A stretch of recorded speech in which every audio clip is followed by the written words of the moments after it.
Hola, en esta videoclase le daremos continuidad al estudio de los mecanismos e instrumentos para acceder a recursos de cooperación. Y justamente en esta videoclase vamos a hacer alusión, por un lado, a la cooperación oficial desde gobiernos locales, y vamos a ir a ello en este momento. Vamos a hablar de la cooperación descentralizada. En términos generales, cuando hablamos de la cooperación entre gobiernos locales, asociaciones de municipios y otras estructuras o entidades no estatales de nivel subnacional, las modalidades que podríamos mencionar más comunes son aquellas lógicas de cooperación directa entre estas estructuras subnacionales, es decir, la cooperación que se brinda a partir de hermanamientos, pero también aquellos recursos que estos gobiernos o entidades subestatales plantean a través de estructuras como las convocatorias, que no son más que recursos que se ponen a disposición de gobiernos locales y otros operadores a favor del desarrollo de los gobiernos locales y el desarrollo territorial, que pueden, a partir de un concurso público, acceder a estos recursos de cooperación. Los instrumentos comunes son, para poder tener esta cooperación directa, los gobiernos locales, asociaciones de municipios, ayuntamientos y otro tipo de estructuras similares firman convenios de hermanamiento o memorándum de entendimiento, que son también estructuras jurídicas que de alguna manera plantean las obligaciones y los derechos entre las partes. Se definen ahí las áreas de prioridad común, los procesos que se van a seguir, entre otro tipo de temas. También en el caso de las convocatorias, regularmente el instrumento por excelencia son las bases de esa convocatoria, y que de alguna manera incluso hay una frecuencia temporal. Eso es importante. Quienes nos dedicamos a gestionar recursos de cooperación debemos de saber que los gobiernos locales en sus páginas virtuales, ¿verdad?, en sus páginas web, por ejemplo, los países del norte, muchos de los gobiernos locales que participan en el marco de transferir el 0,7, pues miren, ponen a disposición recursos que no solo los gobiernos locales acceden, sino muchas veces ONGs, universidades y otro tipo de actores a favor del desarrollo territorial pueden presentar propuestas, claro, consensuadas con gobiernos locales donde se van a destinar estos recursos. Y muchos de los recursos de cooperación pues se acceden vía bases convocatorias. Nosotros en la facultad, el TILAB, el TIBADI, por ejemplo, el mismo proyecto de Centro de Atención a Mujeres Víctimas de Violencia, pues lo hemos hecho a través de las convocatorias de gobiernos locales. En el caso del TIBADI, por ejemplo, ahí por excelencia ha sido cooperación descentralizada de la Generalitat Valenciana, de la mano de una ONG y de una universidad española. De igual manera ha ocurrido con el Centro de Atención a Mujeres Víctimas de Violencia, que nos hemos apoyado con un ayuntamiento de Vitoria-Gasteiz en la zona del País Vasco. Entonces vean cómo quienes nos dedicamos a la gestión de recursos, si conocemos estos mecanismos, podemos explorar otras narrativas de gestión no exclusivas en las líneas en las que trabajan nuestras instancias. Por el lado de la cooperación universitaria, tanto oficial y no oficial, por ejemplo, nosotros podríamos mencionar la cooperación directa que se da entre universidades. Nosotros ahí, por ejemplo, tenemos un catálogo de convenios. Los convenios, en el caso de la Universidad de El Salvador, los suscribe el rector. En el caso de las cartas de entendimiento o memorándum de entendimiento, las firman los decanos o decanas.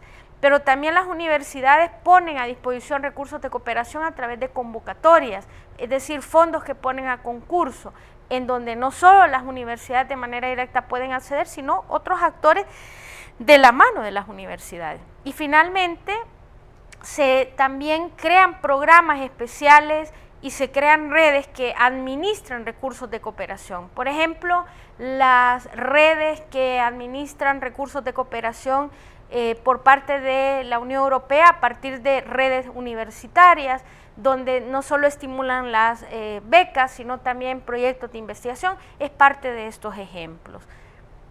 Y obviamente, ¿verdad?, cuando hablamos de convocatoria, pues las bases de las convocatorias son los instrumentos por excelencia. Si nos vamos por el lado de la cooperación no oficial, aquí podríamos mencionar, por ejemplo, cómo organizaciones no gubernamentales tienen esquemas como la asamblea de socios. Ahí, por ejemplo, se define mucho, bueno, y esta ONG para elaborar su plan estratégico define cuáles van a ser las zonas geográficas donde van a intervenir, en qué áreas van a intervenir.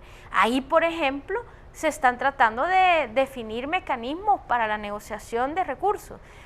Cuando uno visita una ONG, le dicen, bueno, mire, nosotros nuestra área de trabajo es esta, nuestras zonas geográficas de intervención son estas. Pero muchas veces si nosotros llegamos una y otra vez e intentamos que esta organización entienda el impacto que tiene trabajar nuevas áreas, nosotros estamos influyendo en la programación de la ayuda. Y muchas veces en la Asamblea General de Socios toman en cuenta este tipo de gestiones y dicen, bueno, ¿y qué tal si hoy nos ampliamos a esta nueva zona geográfica? ¿Qué tal si también incorporamos este otro tema de prioridad para poder trabajar a nivel social, a nivel del desarrollo de un país? Y justamente, ¿verdad?, los planes estratégicos y planes de trabajo de alguna manera aterrizan estas prioridades geográficas, sectoriales, grupos sociales. En términos de instrumento, pues bueno, los convenios, ¿verdad? Nosotros, por ejemplo, en la facultad hemos suscrito cartas de entendimiento con algunas organizaciones no gubernamentales, con algunas fundaciones que nos permiten presentar de manera conjunta proyectos. Pero también la universidad en términos generales tiene convenios con muchas instancias públicas, privadas a nivel social, a nivel de la responsabilidad social, para poder emprender algunos proyectos académicos, algunos proyectos de investigación. Y para ir cerrando esta temática de gestión de recursos, voy a dedicar especial atención a dos categorías importantes que, por cierto, van a ser parte de los ejercicios prácticos que van a estar evaluados en la parte formativa. Me estoy refiriendo al fundraising y al crowdfunding. Quizá ahí comentar que el fundraising, ahí se me ha ido la letra I entre driving, ¿verdad? Así que ahí la vamos a incorporar. Fundraising es una categoría del inglés, ¿verdad?, que deviene de fondo y raising, obtener. En términos muy sencillos, el fundraising consiste en esa captación de recursos que regularmente ha sido una práctica del marketing social de las asociaciones sin fines de lucro. Y esa es una particularidad. Cuando nace el fundraising, nace con la idea que se va a ir a captar fondos de las personas, de la ciudadanía de manera particular, para dirigirla a proyectos sociales sin ánimo de lucro. Y ha sido una de las grandes actividades que se han generado desde el ámbito de las organizaciones no gubernamentales. ¿Cuáles son las vías más comunes de captación? Pues el cara a cara, es decir, el que yo pueda acudir a una persona, le explique la iniciativa y le seduzca para que se sume con su aportación personal, pero también están las vías del teléfono, ¿verdad? El llamar a partir de una guía telefónica y empezar a seducir a esta persona para que pueda sumarse a la iniciativa y pueda donar sus recursos personales. También hoy en día se han explotado al máximo el uso de los medios de comunicación. En la televisión todavía tenemos este tipo de campañas o ampliamente en las redes sociales hoy en día, las páginas web, espacios publicitarios. Ustedes ven, por ejemplo, Plan Internacional tiene una campaña en espacios publicitarios de las niñas para acceder a la educación, o la generación y organización de grandes eventos emblemáticos. La cena que Ágape por muchos años ha realizado es parte de este tipo de campañas de fundraising en la versión de eventos. Y ahí, por ejemplo, ¿verdad?, aquí les pongo el caso de este paquete de apadrinamiento. La figura del apadrinamiento ha sido una de las figuras más utilizadas por parte de las organizaciones sin fines de lucro. que han utilizado por muchos años en el marco del fundraising, ¿verdad? Apadrina a un niño para que acceda a la educación, apadrina a un niño para que pueda mejorar su calidad de vida en términos sanitarios. El apadrinamiento como figura por excelencia ha sido uno de los recursos de fundraising, ¿no?, que se han utilizado.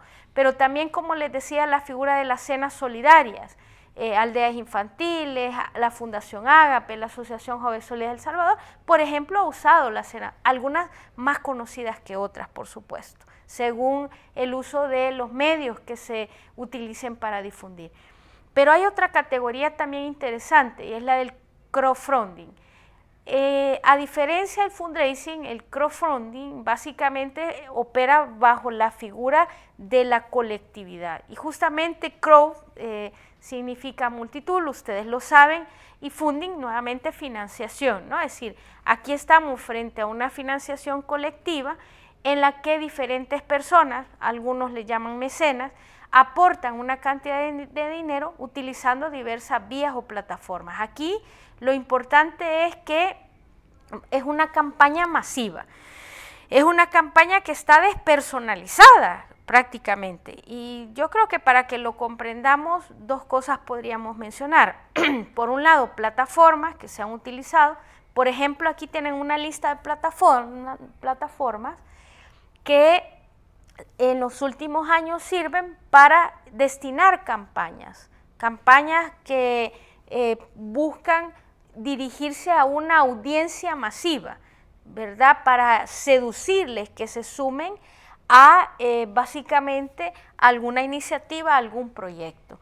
Pero también fíjense ustedes, ustedes creo que pueden perfectamente identificar en el medio las experiencias que tiene Plan Internacional.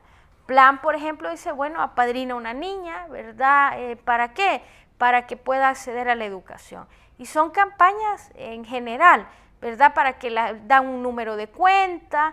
Aquí no importa el contacto cara a cara, sino la masividad. Entre más yo lo difunda, la idea es capturar la atención de un grupo masivo de personas solidarias.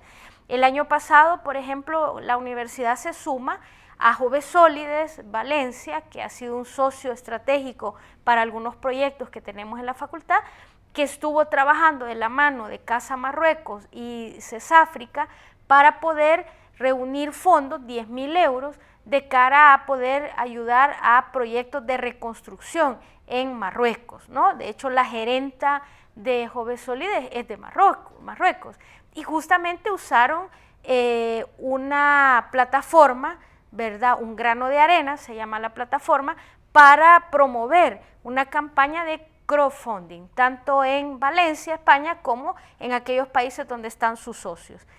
Y por el otro lado, para ustedes ha de ser muy conocido estas campañas que la arquidiócesis utiliza en la Iglesia Católica de las famosas alcancías, ¿verdad?, en las que las distribuye masivamente para que los feligreses con sus familias, sus amistades puedan llenar estas alcancías y masivamente llevarlas a la iglesia para alguna obra particular que se ha determinado. En general, yo quiero decirles que seguro los temas de gestión los vamos a poner en práctica, porque una de las grandes actividades de la nota formativa de esta unidad versará sobre poner en práctica la gestión para hacer efectivo, ¿no?, algunas iniciativas que de hecho en la facultad tenemos y de las cuales más adelante les hablaremos.